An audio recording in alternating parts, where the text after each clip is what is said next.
నేడు కేబినెట్ లో కీలక అంశాల మీద చర్చలు. ఇదే ఆఖరి సమావేశం కాబోతుందా వారికి? పన్నులు పెరిగాయంటున్న మంత్రి, క్యాండిల్స్ ని పంపిణీ చేసిన టీడీపీ, త్వరలో రామాయపట్నం పోర్టు నిర్మాణం. ఇలాంటి న్యూస్ టాప్ 9 ఆంధ్ర న్యూస్ లో చూద్దాం.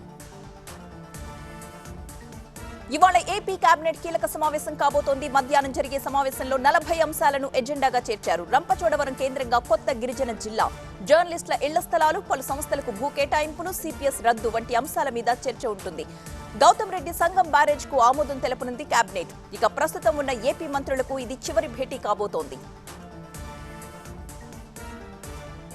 దేశానికి ఎక్కువ ఆదాయం జీఎస్టీ, వ్యాట్ల నుంచే వస్తుందన్నారు ఆర్థిక శాఖ మంత్రి బుగ్గన రాజేంద్రనాథ్. వివిధ రాష్ట్రాల్లో ఉన్న వాణిజ్య పన్నుల శాఖ విభాగాలన్నింటినీ పరిశీలించి ఏపీలో సంస్కరణలు చేపట్టామని అన్నారు మంత్రి. వైఎస్ఆర్ హయాంలో ఉమ్మడి ఏపీలో పరిశ్రమల అభివృద్ధి జరిగిందన్నారు. మాది సంక్షేమ ప్రభుత్వంగా చెప్పుకోవడం గర్వకారణంగా ఉందన్నారు. దేశంలో ఎక్కడా లేని ఛార్జీలు ఏపీలోనే ఉన్నాయన్నారు టీడీపీ జాతీయ ప్రధాన కార్యదర్శి లోకేష్. మంగళగిరిలో పర్యటించిన ఆయన ఇటీవల చనిపోయిన కార్యకర్తల కుటుంబాలను, అనారోగ్యంతో బాధపడుతున్న వారిని పరామర్శించారు. పెంచిన విద్యుత్ ఛార్జీలకు నిరసనగా కురగల్లులో ఇంటికో క్యాండిల్ అగ్గిపెట్టెను పంచారు లోకేష్. 7 సార్లు పెంచిన విద్యుత్ ధరలతో ప్రజల నుండి 16,000 కోట్లు కొట్టేశారంటూ అన్నారు. రామాయపట్నం పోర్టు నిర్మాణ ప్రదేశాన్ని సందర్శించారు నెల్లూరు జిల్లా కలెక్టర్ శ్రీధర్ బాబు. పోర్టు నిర్మాణం కోసం సేకరించబోతున్న భూముల్ని జాయింట్ కలెక్టర్ హరీంద్రనాథ్ ప్రసాద్ తో కలిసి పరిశీలించారు. ఎంత భూమి అవసరం అన్న దాని మీద అధికారుల్ని అడిగి తెలుసుకున్నారు. త్వరలోనే పోర్టు పనుల్ని ప్రారంభిస్తామని తెలిపారు. కోనసీమ జిల్లా అమలాపురంలో వేసవిలో వినోదాన్ని అందిస్తున్న ఎగ్జిబిషన్ అందరినీ ఆకట్టుకుంటోంది. ట్రిపుల్-ఆర్ లో చూపించిన జంతువుల ప్రదర్శన ఎగ్జిబిషన్ లో ఆకట్టుకుంటోంది. వాటర్ స్టీమర్, జైంట్ వీల్, రకరకాల ఏర్పాట్లు చేయడంతో పిల్లలు పెద్ద ఎత్తున ఎగ్జిబిషన్ కి తరలివచ్చి ఎంజాయ్ చేస్తున్నారు. ఎన్టీఆర్ జిల్లా నందిగామలో భారీ అగ్ని ప్రమాదం. కాకాని అపార్ట్మెంట్లోని 3rd ఫ్లోర్ లో గ్యాస్ లీక్ అయి మంటలు చెలరేగాయి. మంటల్లో కాలిపోయిన కిటికీ గ్రిల్ ఊడి కింద ఉన్న ట్రాన్స్ఫార్మర్ మీద పడింది. పెద్ద శబ్దంతో పేలిపోవడంతో భయంతో స్థానికులు పరుగులు పెట్టారు. స్పాట్ కు చేరుకున్న ఫైర్ సిబ్బంది మంటల్ని అదుపులోకి తెచ్చారు. మంటలతో అపార్ట్మెంట్లో పొగలు కమ్ముకున్నాయి. కృష్ణా జిల్లా గన్నవరం హనుమాన్ జంక్షన్ లో భారీగా గంజాయి పట్టుబడింది. దాదాపు 6 క్వింటాళ్ల మత్తు సరుకును స్వాధీనపరుచుకున్నారు. ఎస్పీ సిద్ధార్థ్ కౌశల్ ఆదేశాలతో తనిఖీలు చేపట్టిన పోలీసులకు ఒక అనుమానాస్పద లారీ కనిపించింది. అల్లం లోడ్తో వెళుతున్న లారీపై అనుమానం వచ్చి తనిఖీలు చేసి చూస్తే పోలీసుల మైండ్ బ్లాంక్ అయిపోయింది. భారీగా కనిపించిన మత్తు సరుకును సీజ్ చేశారు. కాకినాడ రూరల్ సర్పవరంలో బోర్డు తిప్పేసిన the Jayalakshmi cooperative private bank ముందు బాధితులు ఆందోళనకు దిగారు. తమ డిపాజిట్ సొమ్ముల్ని తిరిగి ఇవ్వాలంటూ డిమాండ్ చేశారు. కొన్ని రోజులుగా బ్యాంకుకు తాళం వేసి ఉండడం వల్ల తీవ్ర ఆందోళనకు గురవుతున్నామని వాపోయారు. ప్రభుత్వం చొరవ తీసుకుని న్యాయం చేయాలని కోరుతున్నారు. గోదావరిలో 2 వ్యక్తులు గల్లంతయ్యారు. ఏలూరు జిల్లా కుక్కునూరు మండలం పెదరావిగూడెం గ్రామం శివాలయానికి వెళ్లారు 2 వ్యక్తులు. ముందుగా గోదావరిలోకి స్నానం కోసమని వ్యక్తులు దిగారు. లోతు ఎక్కువగా ఉండడంతో మునిగిపోయారు. గల్లంతైన 2 వ్యక్తులు కామరావుపేట మండలానికి చెందిన వారిగా గుర్తించారు. తెలంగాణలో ఆరోగ్యపరంగా గుణాత్మక పురోగతి. ప్రధానికి మంత్రి ఘాటు లేఖ. ధరలపై పోటాపోటీగా ఆందోళనలు. టీఆర్ఎస్ నిరసనలకు పోలీస్ అనుమతి లేదు. చిన్న పిల్లాడి ఒంటిపై వాతలు. ఇలాంటి వార్తల్ని తెలంగాణ టాప్ 9 లో ఇప్పుడు చూద్దాం. ప్రజల ఆరోగ్య పరిరక్షణ కోసం తెలంగాణ ప్రభుత్వం ప్రత్యేక శ్రద్ధతో కృషి చేస్తోందని అన్నారు సీఎం కేసీఆర్. ప్రపంచ ఆరోగ్య దినోత్సవం సందర్భంగా ప్రజలకు శుభాకాంక్షలు తెలిపిన ఆయన ప్రజారోగ్య వైద్యంలో గుణాత్మక పురోగతి సాధించామన్నారు. ప్రజల ఆరోగ్య పరిరక్షణ కోసం ప్రభుత్వం ప్రత్యేక శ్రద్ధతో కృషి చేస్తోందన్నారు. పెట్రోల్ ధరలతో మోదీ ప్రభుత్వం దేశాన్ని దోచుకు తింటోందని ఆరోపించారు మంత్రి కేటీఆర్. పెట్రోల్ ధరల పెంపుపై కేంద్ర ప్రభుత్వానికి లేఖ రాసిన ఆయన సబ్కా సాత్ సబ్కా వికాస్ అని గప్పాలు చెప్పుకునే మోడీ పాలనలో సబ్కా సత్యనాశ అయిందన్నారు. ముడి చమురు రేట్లు తగ్గినా దేశంలో మాత్రం పెంచడమే పనిగా పెట్టుకున్నారంటూ విమర్శించారు. ఇప్పటికైనా ఆపకపోతే ప్రజలు తిరగబడతారన్నారు. తెలంగాణ రైతాంగం పట్ల కేంద్ర ప్రభుత్వం కక్ష సాధింపు చర్యలకు దిగుతోందని ఆరోపించారు మంత్రి ఎర్రబెల్లి దయాకర్ రావు. జనగాం జిల్లా టీఆర్ఎస్ పార్టీ ఆఫీసులో మీడియాతో మాట్లాడారు. బీజేపీ కపట వైఖరిపై మండిపడ్డారు. తెలంగాణ రైతాంగం పట్ల కక్ష సాధింపు చర్యలకు పాల్పడుతున్నారని బీజేపీ సర్కార్పై ధ్వజమెత్తారు. కేంద్రానికి వ్యతిరేకంగా ఉన్నందుకే ధాన్యం కొనుగోలు చేయడం లేదని తీవ్రస్థాయిలో ఆగ్రహం వ్యక్తం చేశారు. నేడు తెలంగాణ వ్యాప్తంగా టీఆర్ఎస్ నిరసన దీక్షకు పిలుపునిచ్చింది. ఉదయం 9 గంటల నుండి మధ్యాహ్నం 12 గంటల వరకు ధర్నా నిర్వహించనున్నారు. ధాన్యం కొనుగోలుపై చేస్తున్న దీక్షలకి మంత్రులు, ఎమ్మెల్యేలు హాజరవుతారు. ఆయా జిల్లాల్లో మంత్రులు, రైతులు చేస్తున్న దీక్షలకు సంఘీభావం ప్రకటిస్తారు. కేంద్రం దిగొచ్చే వరకు ఆందోళనలను ఆపమని డిమాండ్ చేస్తున్నారు. అయితే 2-3 రోజులుగా టీఆర్ఎస్ చేస్తున్న ఆందోళనకు అనుమతి లేదని తెలిపారు పోలీసులు. ఇవాళ చేసే రాస్తారోకోలకు కూడా అనుమతి లేదని హైకోర్టుకు తెలిపారు. టీఆర్ఎస్ నిరసనలపై దాఖలైన పిటిషన్ను కోర్టు విచారించింది. బహిరంగ ప్రదేశాలు, రోడ్ల మీద ర్యాలీలు, రాస్తారోకోలు చేసుకోవచ్చన్న మినహాయింపు ఉందని టీఆర్ఎస్ శ్రేణులు అంటున్నాయి. హోంశాఖ మాత్రం తమ దృష్టికొస్తే చర్యలు తీసుకుంటామంటూ ప్రకటించింది. కేంద్ర రాష్ట్రాలు ఇష్టానుసారంగా పెంచుతున్న ధరల్ని తగ్గించాలని కాంగ్రెస్ డిమాండ్ చేసింది. జనగాం జిల్లా కేంద్రంలో కాంగ్రెస్ పార్టీ ఆధ్వర్యంలో నిరసన కార్యక్రమాన్ని చేపట్టారు. పెంచిన పెట్రోల్, డీజిల్, గ్యాస్ ధరలను తగ్గించాలని నిరసన నినాదాలతో హోరెత్తించారు. ప్లకార్డ్స్ పట్టుకుని ఆందోళన కొనసాగించారు. నిత్యావసర ధరలు పెంచి సామాన్యుడి నడ్డి విరుస్తుందని ఆరోపించారు. తెలంగాణ ప్రభుత్వం సంక్షేమ పథకాలిస్తుంటే బీజేపీ మాత్రం ధరల్ని విపరీతంగా పెంచేస్తోందంటూ మండిపడ్డారు మంత్రి హరీష్ రావు. నెల రోజుల్లో పెట్రోల్, డీజిల్ ధరల్ని 14 సార్లు పెంచిన కేంద్రం జనానికి ఏం చేసిందో చెప్పాలంటూ ప్రశ్నించారు. సిద్దిపేట జిల్లా చేర్యాల పట్టణంలో ఎమ్మెల్యే ముత్తిరెడ్డితో కలిసి పలు అభివృద్ధి కార్యక్రమాలు ప్రారంభించేశారు మంత్రి హరీష్. రాష్ట్రంలో కలకలం రేపిన క్షుద్ర పూజలపై స్పందించారు ఖమ్మం సుజాతనగర్ ఎంపీపీ విజయలక్ష్మి. ఇది గిరిజన దేవతల పూజని ప్రతి ఏటా నిర్వహిస్తూనే ఉంటామని గుర్తు చేశారు. అయితే క్షుద్ర పూజలంటూ ప్రచారం చేయడాన్ని ఆమె తప్పుపట్టారు. తమ ఆహ్వానం మేరకే డీహెచ్ పూజల్లో పాల్గొన్నారని తెలిపారు. అయితే ఎలాంటి క్షుద్ర పూజల్లో పాల్గొనలేదని health director doctor G Srinivasarao clarity ఇచ్చారు. రోడ్డెక్కిన గజరాజులు, తగలబడిపోతున్న అడవి, నీటి సంపులో పడిపోయిన చిన్నారి, జిల్లాల్లో ఆగని కరెంటు నిరసనలు. ఇలాంటి న్యూస్ టాప్ 9 రాయలసీమలో చూద్దాం. తిరుపతి బాలాజీ జిల్లాలో ఏనుగులు బీభత్సాన్ని సృష్టిస్తున్నాయి. అర్ధరాత్రి గజరాజులు హల్చల్ చేయడం కలకలం రేపుతున్నాయి. భక్తులు తిరిగే తిరుచానూరు సమీపంలో ఏనుగుల సంచారం తీవ్ర ఆందోళనకు గురిచేస్తోంది. శిల్పారామం ఎదురుగా హైవే పైకి వచ్చేశాయి ఏనుగులు.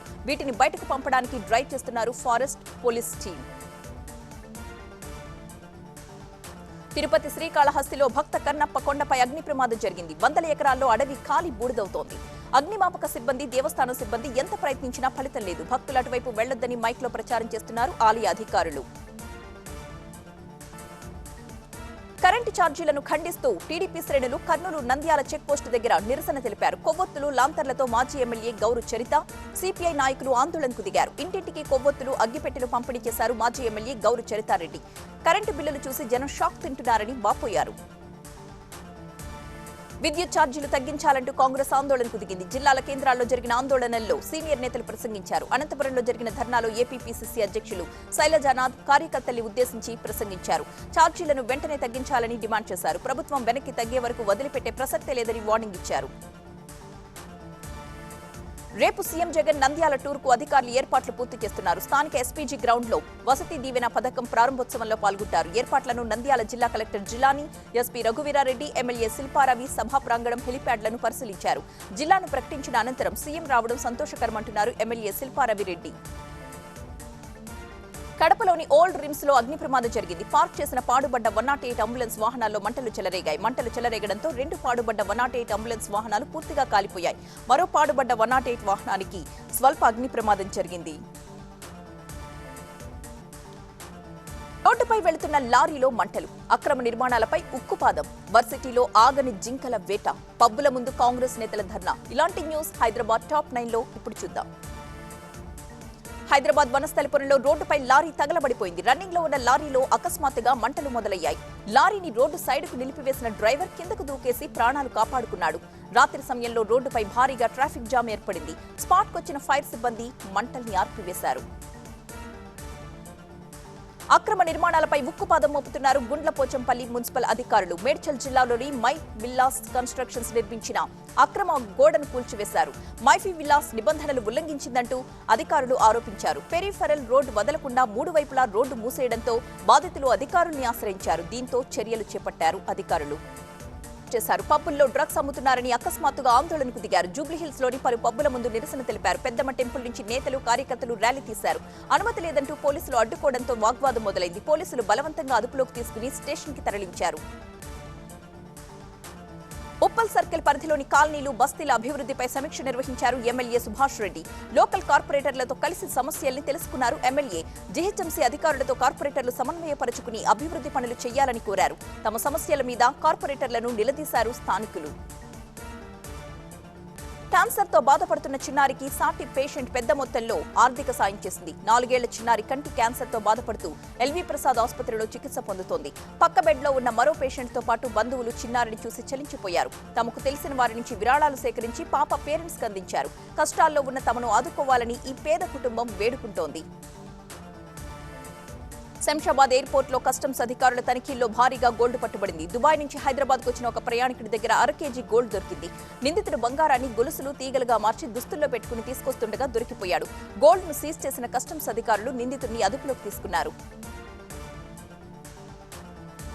ఐపీఎల్ పై బెట్టింగ్ పెడుతున్న టీం ని పట్టేశారు రాచకొండ పోలీసులు. పాత బుకీలు ఫంటర్స్ సిటీలో క్రికెట్ బెట్టింగ్ ని మొదలు పెట్టారంటూ సిపి మహేష్ భగవత్ తెలిపారు. Rajasthan Royals, Royal Challengers Bengaluru match పై బెట్టింగ్ చేసిన 7 అంతర్రాష్ట్ర ముఠాను అరెస్ట్ చేశారు. 12 లక్షల డబ్బు, ఖాతాల్లో ఉన్న 31 లక్షల రూపాయలని ఫ్రీజ్ చేశారు. ఒక కారు, 2 బైక్లు కూడా సీజ్ చేశారు. మంత్రి జగదీశ్వర్ రెడ్డి నుండి ప్రాణహాని ఉందని, రక్షణ కల్పించండని ఒక బాధిత కుటుంబం రాష్ట్ర మానవ హక్కుల కమిషన్ ని ఆశ్రయించింది. సూర్యాపేటకు చెందిన బాధిత కుటుంబం హెచ్ఆర్సీలో ఫిర్యాదు చేసింది.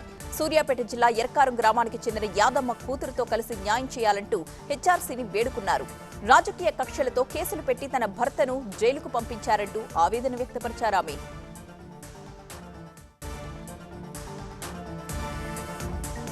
ఉక్కపోత సమయంలో భారీ వర్షం, జనానికి ఉపశమనం. కరెంట్ ఛార్జీలపై కయ్యాలు, విద్యా సమస్యలపై విద్యార్థుల పోరుబాట. ఇలాంటి న్యూస్ ఉత్తరాంధ్ర టాప్ 9 న్యూస్ లో ఇప్పుడు చూద్దాం. పార్వతీపురం మన్యం జిల్లాలో ఉక్కపోతతో ఇబ్బంది పడుతున్న జిల్లావాసులకు అకస్మాత్తుగా కురిసిన వర్షం ఉపశమనాన్నిచ్చింది. జిల్లాలో సడన్ గా ఈదురుగాలులు బీభత్సాన్ని సృష్టించాయి. పలుచోట్ల ఒక మోస్తరు నుండి భారీ వర్షం కురిసింది. ఏజెన్సీ ప్రాంతాల్లో కరెంటు స్తంభాలు నేలకూలాయి. పలు మండలాల్లో విద్యుత్ నిలిచిపోయింది. 100 ఎకరాల్లో అరటి, చెరుకు తోటలు నేలమట్టమయ్యాయి. జగన్ అధికారంలోకి వచ్చాక 7 సార్లు విద్యుత్ ఛార్జీలు పెంచేశారంటూ విమర్శించారు మాజీ మంత్రి అయ్యన్న పాత్రుడు. విద్యుత్ ఛార్జీల పెంపుకు నిరసనగా అనకాపల్లి జిల్లా నర్సీపట్నంలో టీడీపీ ఆందోళన నిర్వహించింది. విసనకర్రలు, లాంతర్లతో నాయకులు, కార్యకర్తలతో మెయిన్ రోడ్లో ర్యాలీ నిర్వహించారు. ఛార్జీలు తగ్గించాలంటూ డిమాండ్ చేశారు. డిమాండ్లను పరిష్కరించాలంటూ విజయనగరం ఆర్టీసీ కాంప్లెక్స్ వద్ద విద్యార్థులు ఆందోళనకు దిగారు. ఎస్ఎఫ్ఐ ఆధ్వర్యంలో జరిగిన ఈ ధర్నాలో విద్యార్థులు పెద్ద ఎత్తున పాల్గొని తమ నిరసన తెలిపారు. ప్రభుత్వానికి వ్యతిరేకంగా నినాదాలు చేశారు. వెంటనే స్పందించి విద్యార్థుల సమస్యలు పరిష్కరించకపోతే పెద్ద ఎత్తున ఆందోళనకు దిగుతామని హెచ్చరించారు. సీలేరు జల విద్యుత్ కేంద్రంలో మొదటి యూనిట్లో సాంకేతిక లోపాలు తలెత్తాయి. ఈ సమస్యతో 60 మెగావాట్ల విద్యుత్ ఉత్పత్తి నిలిచిపోయింది. సీలేరు జల విద్యుత్ కేంద్రంలో 60 మెగావాట్ల సామర్థ్యంతో 4 యూనిట్లున్నాయి. 1వ నంబర్ యూనిట్ ద్వారా విద్యుత్ ఉత్పత్తి చేస్తుండగా యూనిట్ స్టార్టప్ నుంచి పొగలు రావడంతో ఇంజనీర్లు అప్రమత్తమై నిలిపివేశారు. వైజాగ్ స్టీల్ ప్లాంట్ కు జార్ఖండ్ లో కేటాయించిన కోల్ మైన్స్ ని రద్దు చేయడం కేంద్రం పాలసీలో భాగమే అంటున్నారు బీజేపీ ఎమ్మెల్సీ మాధవ్. ఈ ప్రభావంతో వైజాగ్ స్టీల్ ప్లాంట్ పై కానీ ఏ ఇతర ప్రభుత్వ రంగ సంస్థపై కానీ పడదన్నారు. దేశంలో మైన్స్ ఎక్కడ ఉన్నా కూడా అతి తక్కువ ధరకు ఈ ప్రొక్యూర్మెంట్ చేసుకునే విధంగా పాలసీని తెచ్చారంటూ గుర్తు చేశారు. దేశవ్యాప్తంగా ఉన్న కోల్ బ్లాక్స్ ని పబ్లిక్ ఆక్షన్ కి పెట్టడం జరిగిందన్నారు. విజయనగరం జిల్లాలో ఎమ్మెల్యే కొలగట్ల తాను మంత్రి పదవి రేసులో లేరని తేల్చి చెప్పేశారు. బీసీలు అధికంగా ఉన్న జిల్లాలో అగ్రకులానికి చెందిన తనకు మంత్రి పదవి ఇవ్వడం సబబు కాదన్నారు. జిల్లాకు చెందిన బొత్స సత్యనారాయణని మంత్రిగా కొనసాగించాలని కోరారు. మంత్రి పదవిపై మీడియాలో వచ్చిన వార్తలపై క్లారిటీ ఇచ్చారు. అనకాపల్లి జాతీయ రహదారిపై ఘోర ప్రమాదం త్రుటిలో తప్పింది. ఫ్లైఓవర్ నిర్మాణ పనులు జరుగుతుండగా పైనుండి క్రేన్ కిందకు పడిపోయింది. భారీ శబ్దంతో బోల్తా పడింది. అప్రమత్తమైన డ్రైవర్ కిందకు దూకి తన ప్రాణాల్ని కాపాడుకున్నాడు. అయితే జాతీయ రహదారి మీద ఆ సమయంలో వాహనాలేవి లేకపోవడంతో పెను ప్రమాదం తప్పినట్లయింది. పార్వతీపురం మన్యం జిల్లా కురుపాంలో కమ్యూనిటీ హెల్త్ సెంటర్ వద్ద తేనెటీగలు విరుచుకు పడిపోయాయి. సిహెచ్సి వెనుక నూతనంగా నిర్మిస్తున్న బిల్డింగ్ కున్న తేనెటీగలు మూకుమ్మడిగా వచ్చి భవన నిర్మాణ కార్మికులపై దాడి చేశాయి. 13 మందికి తీవ్ర గాయాలయ్యాయి. బాధితుల్లో 9 ఏళ్ల చిన్నారి ప్రవీణ్ కి తీవ్రంగా గాయాలై పరిస్థితి విషమంగా ఉంది. మెరుగైన చికిత్స కోసం పార్వతీపురానికి తరలించారు. విశాఖ జిల్లా సింహాచలం కొత్త పాలక మండలి నియామకం జరిగింది. మండలికి కొత్త చైర్మన్ గా అశోక్ గజపతిరాజు సహా 15 మందితో బోర్డు సభ్యుల్ని ఫైనల్ చేశారు. వీరితో పాటు మరో 4గురిని ప్రత్యేక ఆహ్వానితులుగా నియామించారు. ఆలయ అభివృద్ధికి కృషి చేస్తామంటూ హామీ ఇచ్చారు చైర్మన్ అశోక్ గజపతిరాజు.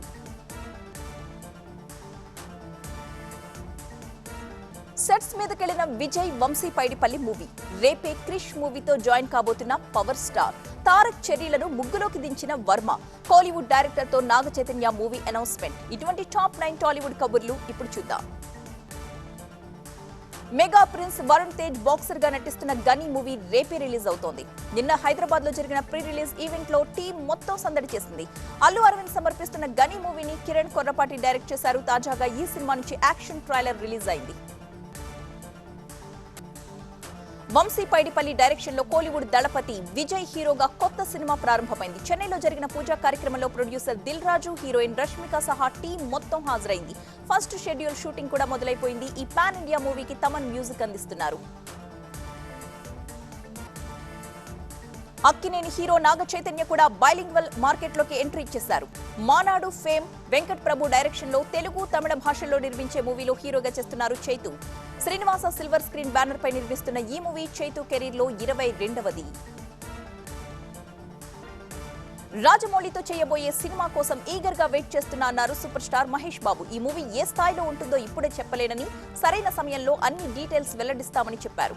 ఒక ప్రైవేట్ కార్యక్రమంలో పాల్గొన్న మహేష్ బాబు జక్కన్న సినిమాపై ఈ మేరకు స్పందించారు.